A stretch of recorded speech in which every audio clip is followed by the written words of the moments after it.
একদিন জঙ্গলের সব পশু পাখি মিলে ঠিক করলো তারা একটা জঙ্গল নেতা নির্বাচন করবে। সবাই বলল, এবার এমন একজন নেতা হবে যে শক্তিশালী, বুদ্ধিমান ও সবার বন্ধু। আমি তো সবচেয়ে বড় আর শক্তিশালী, আমি নেতা হব। তখন বানর বলে, কিন্তু তুমি তো সব জায়গায় যেতে পারো না। আমি যেমন গাছে উঠতে পারি এবং সব জায়গায় যেতে পারি।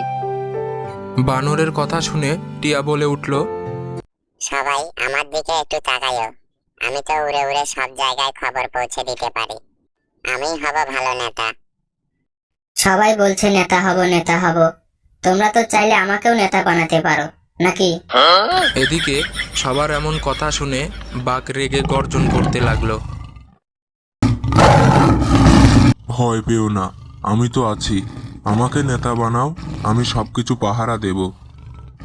সবাই তর্ক করতে ব্যস্ত হয়ে গেল। এমন সময় সিংহ বলল, থামো তোমরা, তোমরা সবাই নিজেদের কথা বলছো, কিন্তু নেতা তো সে যে সবাইকে সাহায্য করে, কারো ক্ষতি করে না, আর মজা করে সবাইকে এক রাখে। সেই হতে পারবে জঙ্গলের নেতা। সবাই চুপ হয়ে গেল আর একসাথে বলে উঠল, তাই তো, তাহলে সিংহই হবে আমাদের জঙ্গলের নেতা। জঙ্গলে উৎসব শুরু হলো। পশু পাখি নাচতে গাইতে শুরু করলো। Sorry, it's DJ.